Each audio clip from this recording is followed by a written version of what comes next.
An anthology of readings of Almighty God's words.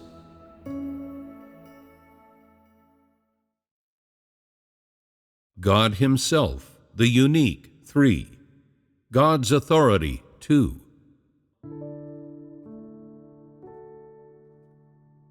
Today we will continue our fellowship on the topic of God Himself, the unique. We have already had 2 fellowships on this subject. The first concerning God's authority, and the second concerning God's righteous disposition. After listening to these 2 fellowships, have you gained a new understanding of God's identity, status, and essence?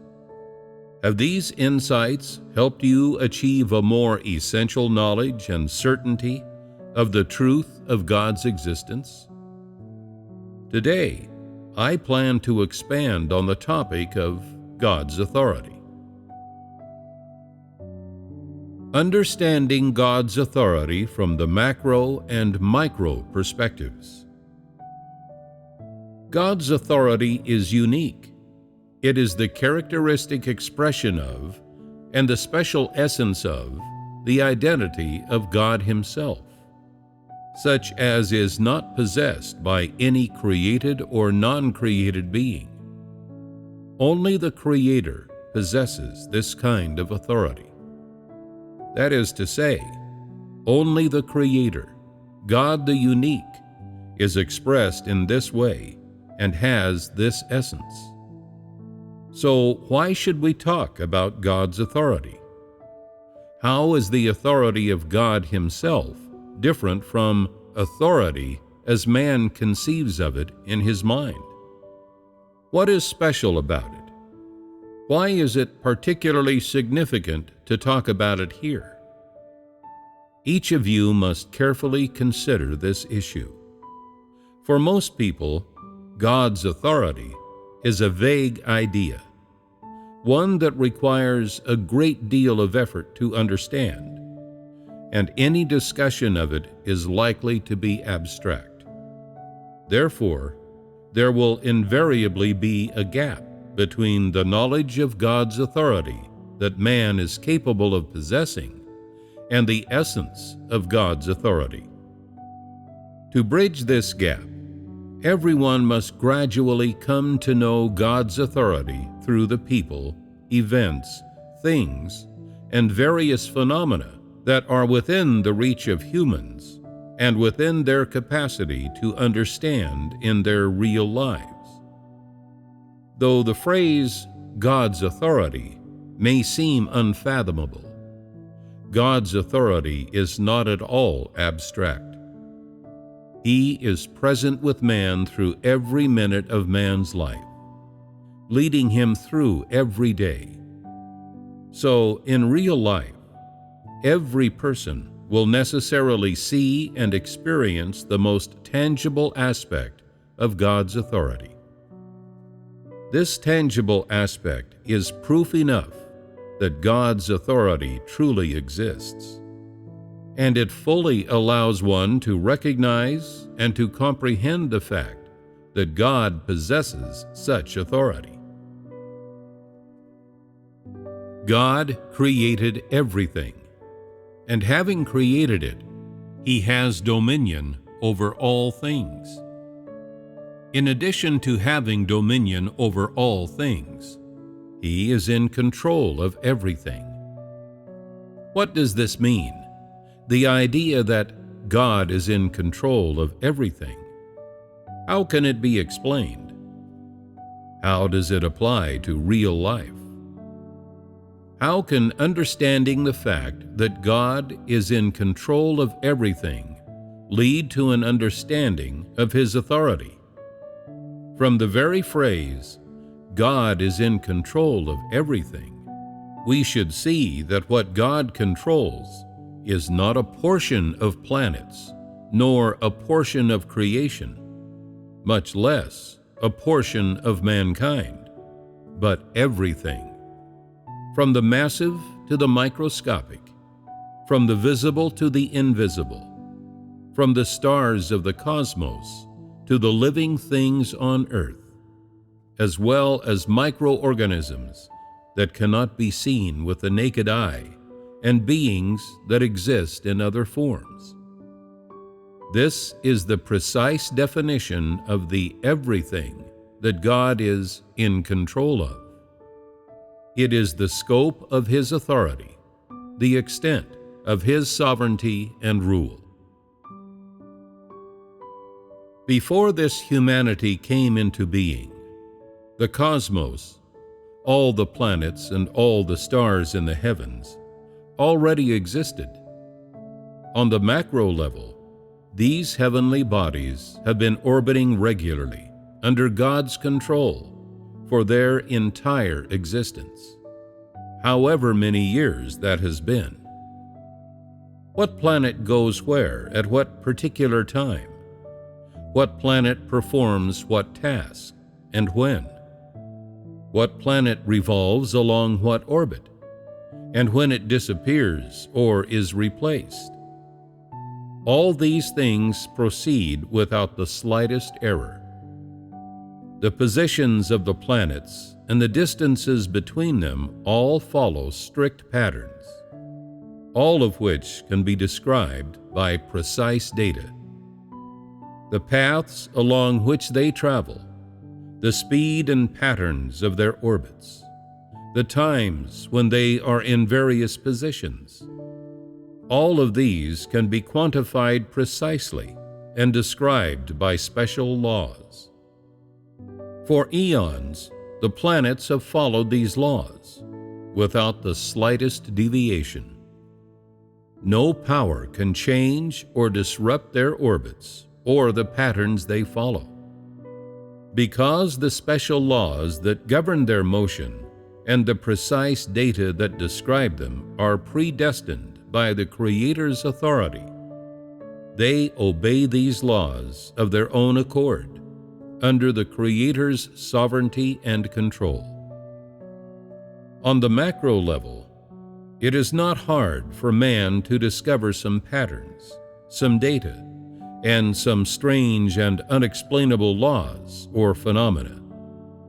Though humanity does not admit that God exists, nor accept the fact that the Creator made and has dominion over everything, and moreover, does not recognize the existence of the Creator's authority, human scientists, astronomers, and physicists are nonetheless finding more and more that the existence of all things in the universe and the principles and patterns that dictate their movements are all governed and controlled by a vast and invisible dark energy. This fact compels man to confront and acknowledge that there is a mighty one in the midst of these patterns of movement, orchestrating everything. His power is extraordinary, and though no one can see His true face, He governs and controls everything at every moment. No man or force can reach beyond His sovereignty. Faced with this fact, man must recognize that the laws governing the existence of all things cannot be controlled by humans, cannot be changed by anyone. He must also admit that human beings cannot fully understand these laws, and they are not naturally occurring, but are dictated by a sovereign. These are all expressions of the authority of God that mankind can perceive on a macro level.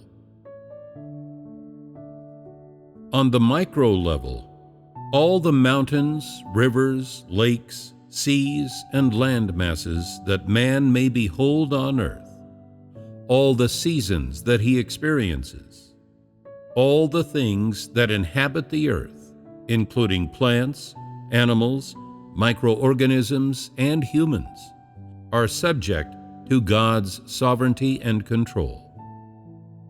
Under God's sovereignty and control, all things come into being or disappear in accordance with His thoughts.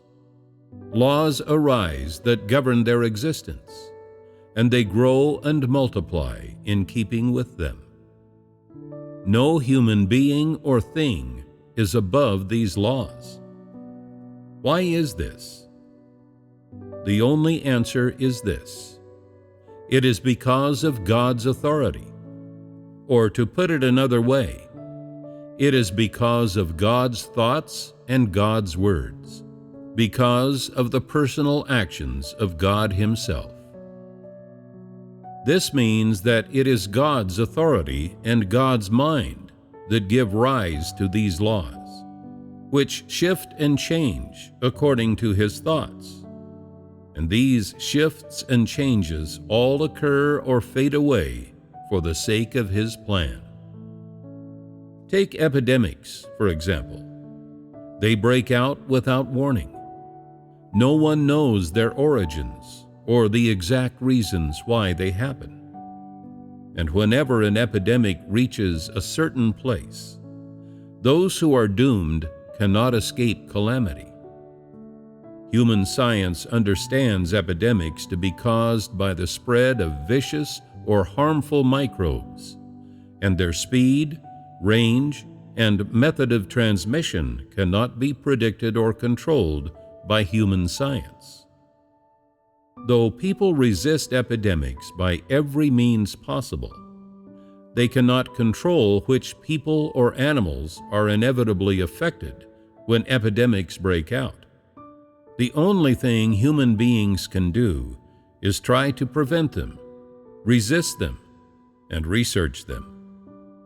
But no one knows the root causes that explain the beginning or ending of any individual epidemic, and no one can control them. Faced with the rise and spread of an epidemic, the first measure humans take is to develop a vaccine. But often the epidemic dies out on its own before the vaccine is ready. Why do epidemics die out? Some say the germs have been brought under control, while others say they die out because of the change of seasons. As to whether these wild speculations are tenable, science can offer no explanation and can give no precise answer. Humanity must not only reckon with these speculations, but also with mankind's lack of understanding and fear of epidemics. No one knows, in the final analysis, why epidemics begin or why they end. Because humanity has faith only in science, relies entirely upon it, and does not recognize the Creator's authority or accept His sovereignty, they will never obtain an answer. Under God's sovereignty, all things are born, live, and perish because of His authority and His management. Some things come and go quietly, and man cannot tell where they came from or grasp the patterns they follow, much less understand the reasons why they come and go. Though man can see with his own eyes all that comes to pass among all things, and can hear it with his ears, and can experience it with his body, though it all has a bearing on man, and though man subconsciously grasps the relative unusualness, regularity, or even strangeness of the various phenomena, he still knows nothing about what lies behind them, which is the Creator's will and mind. There are many stories behind these phenomena, many hidden truths. Because man has wandered far from the Creator, and because he does not accept the fact that the Creator's authority governs all things, he will never know and comprehend everything that happens under the sovereignty of the Creator's authority.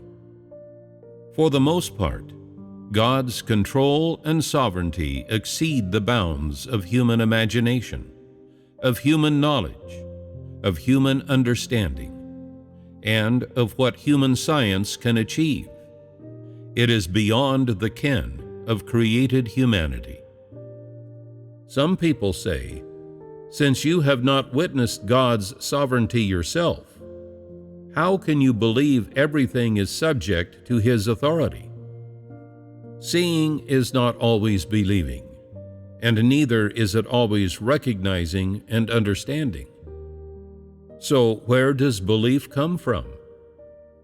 I can say with certainty, belief comes from the degree and depth of people's apprehension of and experience of the reality and root causes of things. If you believe that God exists, but you cannot recognize, much less perceive, the fact of God's control and God's sovereignty over all things, then in your heart you will never admit that God has this kind of authority and that God's authority is unique. You will never truly accept the Creator to be your Lord and your God. The fate of humanity and the fate of the universe are inseparable from the Creator's sovereignty. You are all adults. Some of you are middle-aged. Some have entered old age. You have gone from not believing in God to believing in Him, and from beginning to believe in God to accepting His Word and experiencing His work. How much knowledge do you have of God's sovereignty? What insights have you gained into human fate? Can one achieve everything one desires in life? How many things over the few decades of your existence have you been able to accomplish in the way you wished? How many things have happened that you never anticipated? How many things come as pleasant surprises?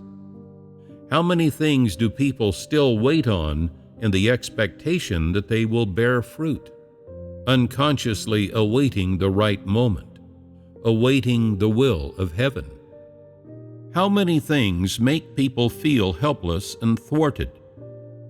Everyone is full of hopes about their fate, anticipating that everything in their life will go as they wish, that they will not want for food or clothing, that their fortunes will rise spectacularly.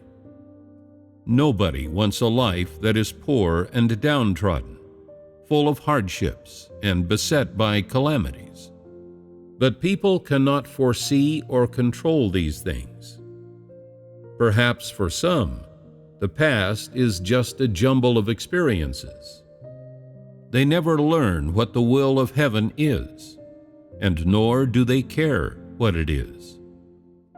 They live out their lives unthinkingly, like animals, day by day, not caring about the fate of humanity, or why humans are alive, or how they ought to live. Such people reach old age, having gained no understanding of human fate. And until the moment they die, they have no idea what life is about. Such people are dead. They are beings without spirit. They are beasts. Although people live within creation and derive enjoyment from the many ways in which the world satisfies their material needs, and though they see this material world constantly advancing, yet their own experience, what their hearts and their spirits feel and experience, has nothing to do with material things, and nothing material is a substitute for experience. Experience is a recognition deep in one's heart, something that cannot be seen with the naked eye. This recognition lies in one's understanding of and one's perception of human life and human fate. And it often leads one to the apprehension that an unseen master is arranging all things, orchestrating everything for man, In the midst of all this, one cannot but accept fate's arrangements and orchestrations. One cannot but accept the path ahead that the Creator has laid out, the Creator's sovereignty over one's fate. This is an undisputed fact. No matter what insight and attitude one holds about fate, no one can change this fact. Where you will go every day, what you will do, who or what you will encounter, what you will say, what will happen to you. Can any of this be predicted? People cannot foresee all these occurrences, much less control how these situations develop. In life, these unforeseeable events happen all the time. They are an everyday occurrence. These daily vicissitudes and the ways they unfold, or the patterns they follow, are constant reminders to humanity that nothing happens at random, that the process of each event's occurrence, each event's ineluctable nature, cannot be shifted by human will. Every occurrence conveys an admonition from the Creator to mankind, and it also sends the message that human beings cannot control their own fates. Every event is a rebuttal to humanity's wild, futile ambition and desire to take its fate into its own hands. They are like powerful slaps about humanity's face, one after another, forcing people to reconsider who, in the end, governs and controls their fate. And as their ambitions and desires are repeatedly thwarted and shattered, humans naturally arrive at an unconscious acceptance of what fate has in store, an acceptance of reality, of the will of heaven and the Creator's sovereignty. From these daily vicissitudes to the fates of entire human lives, there is nothing that does not reveal the Creator's plans and His sovereignty. There is nothing that does not send the message that the Creator's authority cannot be exceeded, that does not convey this eternal truth that the Creator's authority is supreme. The fates of humanity and of the universe are intimately entwined with the Creator's sovereignty, inseparably tied to the Creator's orchestrations. In the end, they are inseparable from the Creator's authority. In the laws of all things, man comes to understand the Creator's orchestrations and His sovereignty. In the rules of survival of all things, he comes to perceive the Creator's governance. In the fates of all things, he comes to infer the ways the Creator exercises His sovereignty and control over them.